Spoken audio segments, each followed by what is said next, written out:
الف لام میم۔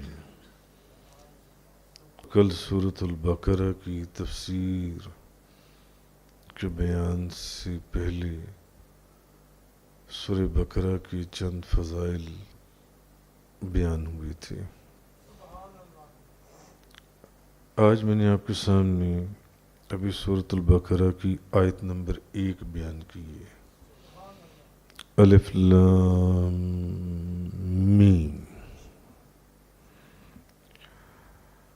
اللہ تعالیٰ نے اس سورت کو ان حروف مقطعات کے ساتھ شروع فرمایا۔ الف لام میم کے ساتھ۔ علماء کا اس میں اختلاف ہے کہ آیا الف لام میم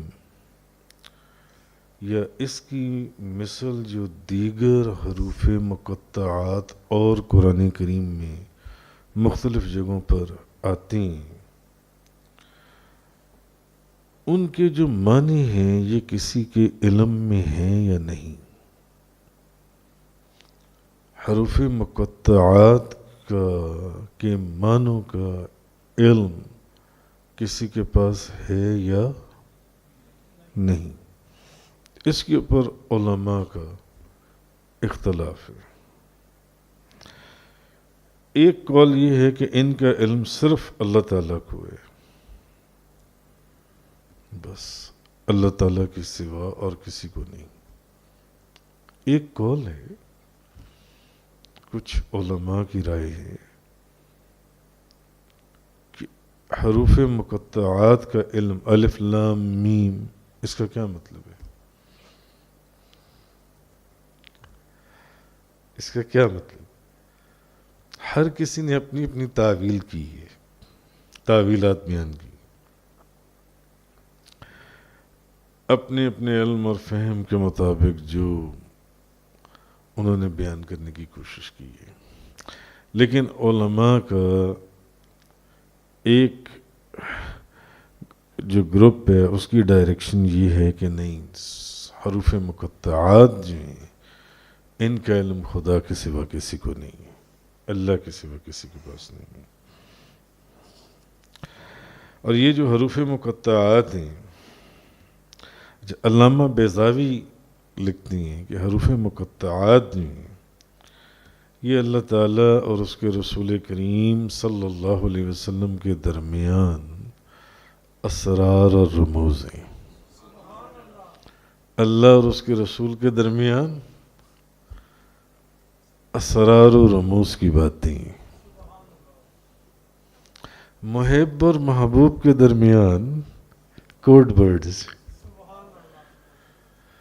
محب اور محبوب کے درمیان کیا ہیں؟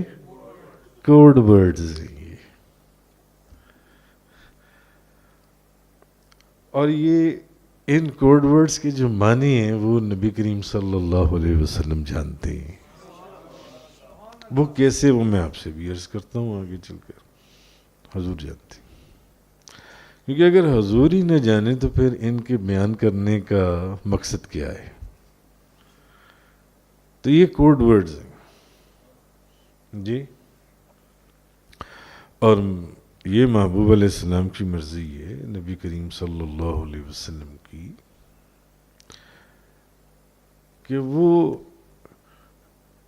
ان اسرار و معرفت کی باتوں کے اوپر جس کو چاہیں اس کا پاسورڈ بتا دیں۔ تو جس کے پاس پاسورڈ ہے وہ بھی ان اسرار اور معرفت کی باتوں سے آگاہ ہو جائے گا۔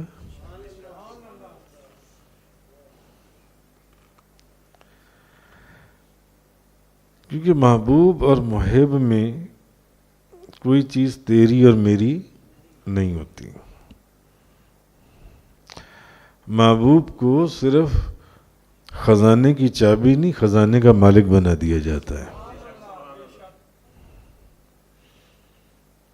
میں تو مالک ہی کہوں گا کہ ہو مالک کے حبیب، یعنی محبوب و محب میں نہیں، تیرا میرا، محب اور محبوب میں تیرا میرا نہیں ہوتا، نہیں چلتا.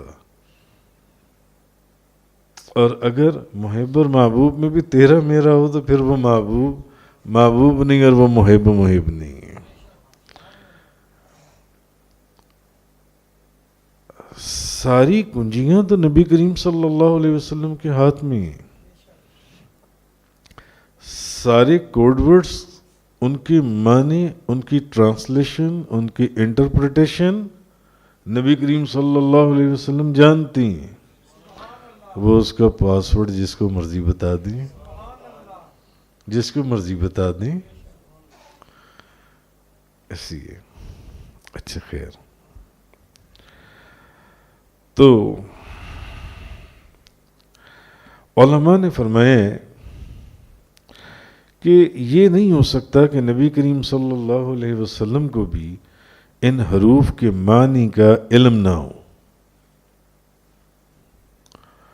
ورنہ لازم آئے گا کہ غیر مفید کلام کے ساتھ نبی کریم صلی اللہ علیہ وسلم سے خطاب کیا گیا، اور یہ بہت بعید ہے. ایسا ممکن نہیں ہے، ایسا ممکن نہیں ہے. کیونکہ جب کسی سے خطاب کیا جاتا ہے، جب کسی کو مخاطب کیا جاتا ہے، کسی سے بات کی جاتی ہے، کسی سے خطاب کیا جاتا ہے، میں آپ سے بات چیت کر رہا ہوں تو میرے بات چیت کرنے کا مقصد کیا ہے کہ میری جتنے بھی الفاظ میں بیان کروں یا جتنے سینٹنسز آپ سنیں میرے سے، آپ کو اس کا سارا جو پرسپیکٹیو ہے وہ معلوم ہو. ایسا ہے یا نہیں ہے؟ آپ کو میری گفتگو کا سارا کانسیپٹ کلیئر ہو. ایسا ہے یا نہیں ہے؟ اور اگر میں اپنی گفتگو کے اندر ایسے الفاظ بولنے شروع کر دوں عجیب و غریب قسم کے جس کے معنی آپ کو سمجھ نہ آئیں، تو اس گفتگو کے اندر ان الفاظ کے بولنے کا کوئی فائدہ ہے؟ اس گفتگو میں ان الفاظ کے بیان کرنے کا کوئی مقصد ہے؟ جب آپ میری گفتگو سمجھ ہی نہیں رہے اور میں آپ سے گفتگو کر رہا ہوں، مقصد آپ کو بات کا سمجھانا ہے، آپ کو چیز کا بتانا ہے، اور پھر میں ایسی الفاظ استعمال کروں کہ آپ کو اس کے معنی نہ ہو، تو پھر اس کا مقصد کیا رہ گیا؟ کوئی ہے مقصد اس کا؟ نہیں. تو کیونکہ خطاب جو ہے یہ افہام، سمجھانے کے لیے ہوتا ہے. اگر ان حروف سے افہام نہ ہو تو ان سے خطاب کرنا محمل کلمات سے خطاب کرنے کی طرح ہوگا جن کے کوئی معنی نہ ہو. اور پھر پورا قرآن بیان بھی نہیں رہے گا اور ہدایت بھی نہیں رہے گا. کیونکہ جب ان الفاظ کا کوئی مفہوم حاصل نہ ہو، جن الفاظ کے کوئی معنی نہ ہو، ان سے آپ کوئی ہدایت حاصل کر سکتی ہیں؟ بتائیے. تو قرآن تو پورے کا پورا ہدایت ہے. جن الفاظ کے کوئی معنی ہی نہ ہوں، ان سے آپ ہدایت کیسے حاصل کر سکتی ہیں؟ اور قرآن پورے کا پورا ہدایت ہے. تو اس کا مطلب ہے کہ ان الفاظ کے کوئی نہ کوئی رموز و اوقاف، اسرار اور معرفت موجود ہے ان الفاظ کی جن سے. اللہ تعالیٰ نے قرآن کریم کے اندر فرمایا ثم ان علینا بیانا. ابھی قاری صاحب نے پڑھا تھا نا تلاوت کے اندر قرآن کریم سناتے ہوئے. پھر اس قرآن کا بیان کرنا ہمارے ذمہ ہے. قرآن کا بیان کرنا ہمارے ذمہ ہے. تو اگر ان الفاظ کے کوئی معنی ہی نہیں ہے، کوئی معرفت ہی نہیں ہے، تو پھر یہ بیان کہاں سے ہوگا؟ بتائیے. پھر نہ یہ ہدایت رہے گا اور نہ یہ بیان رہے گا. کیونکہ قرآن بیان اور ہدایت دونوں چیزیں جنسی ہیں. اچھا پھر اس وعدے کے بھی خلاف لازم آئے گا. کیا؟ اللہ پاک نے فرمایا الرحمن علم القرآن.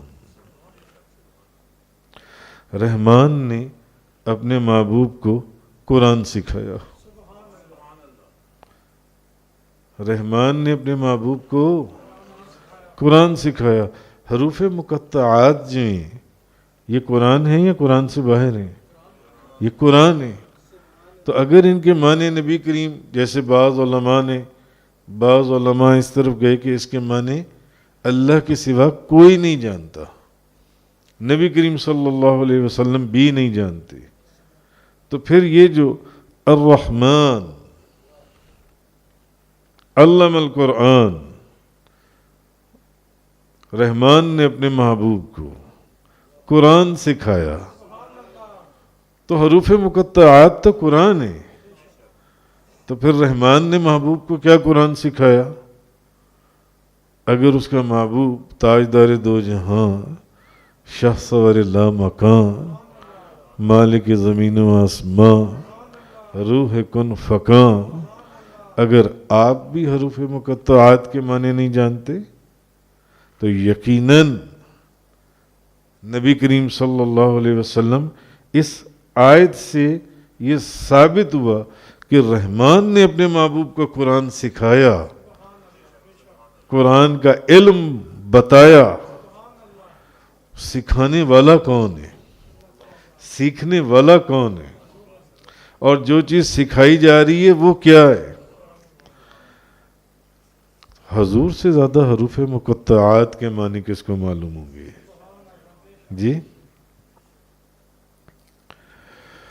حضرت ابن عباس رضی اللہ تعالی عنہما آپ سے مروی ہے کہ میں راسخین فی العلم سے ہوں.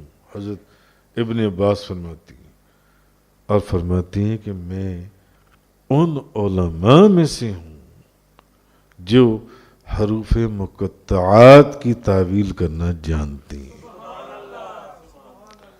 امام ربانی مجدد الفسانی شیخ احمد سرہندی رضی اللہ تعالیٰ عنہ آپ فرماتے ہیں کہ اللہ نے مجھے بھی حروف مقطعات کا علم عطا فرمایا ہے. ہاں، اس کا مطلب ہے کہ پھر حروف مقطعات کا علم جو ہے یہ صرف نبی کریم صلی اللہ علیہ وسلم کے پاس نہیں بلکہ حضور کے پیارے اور حضور کے غلاموں جو جماعت اولیاء اللہ کی کہلاتی ہے یہ ان کے پاس بھی علم موجود ہے.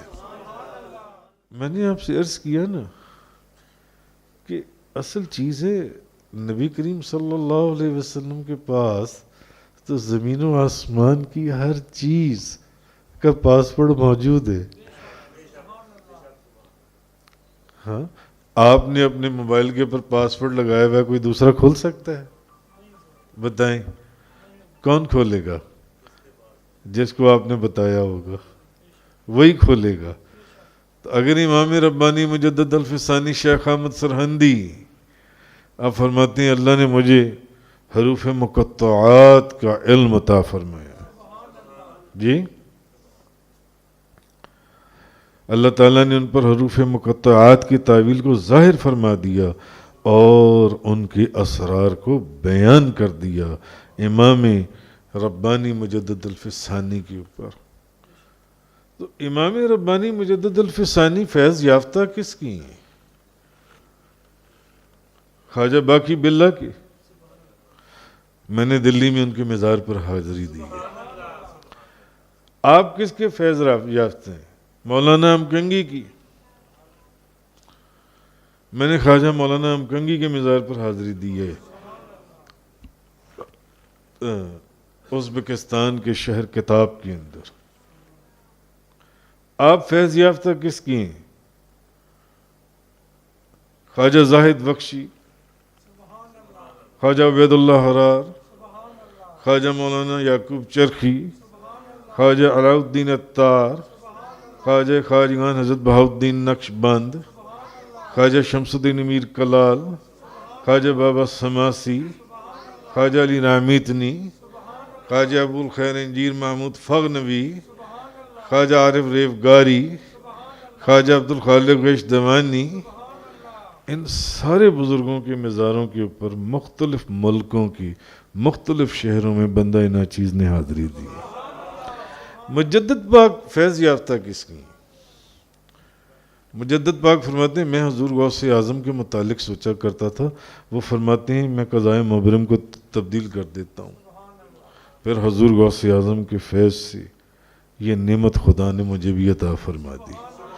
ایک رات غوث اعظم، محبوب سبحانی، قطب ربانی، شہباز لامکانی، غوث سمدانی، قندیل نورانی، شان سلیمانی، تفسیر قرآنی، لال بدخشانی، خورشید نورانی، میرا محی الدین شیخ عبدالقادر جیلانی، ان کی نظر توجہ سے اللہ نے یہ مرتبہ اور مقام مجھے بھی عطا فرما دیا۔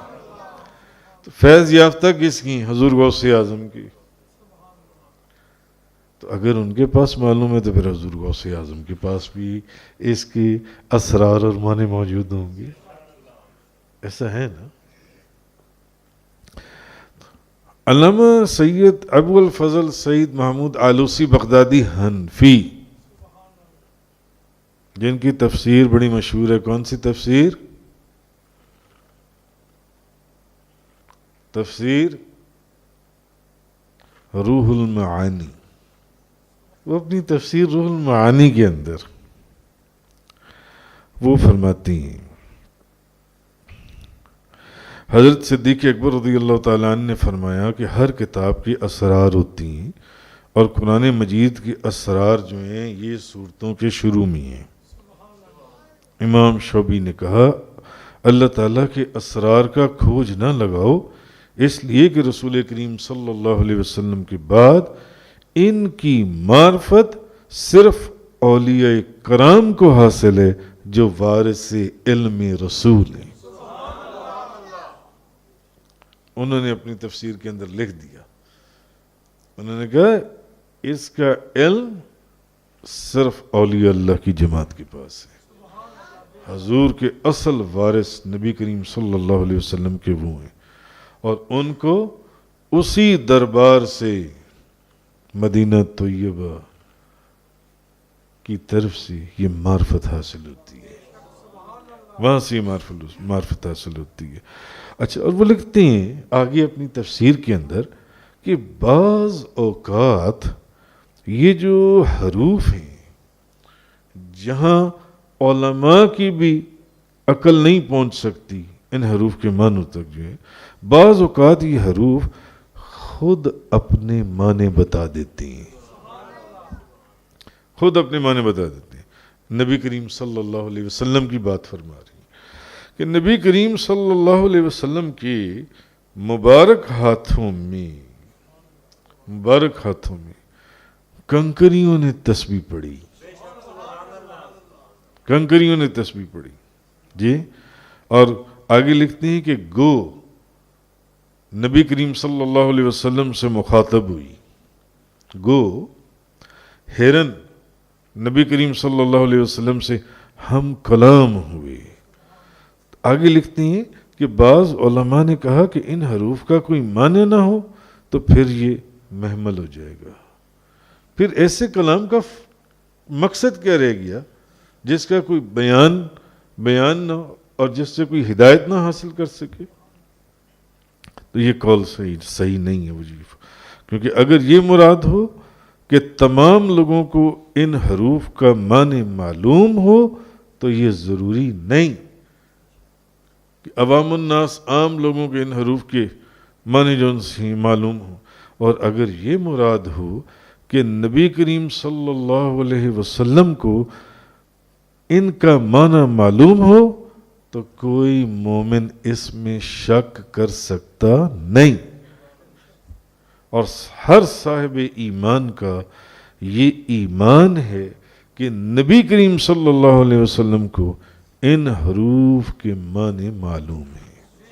علامہ سید محمود آلوسی بغدادی حنفی وہ اپنی تفسیر روح المعانی کے اندر یہ ارشاد فرماتی ہیں۔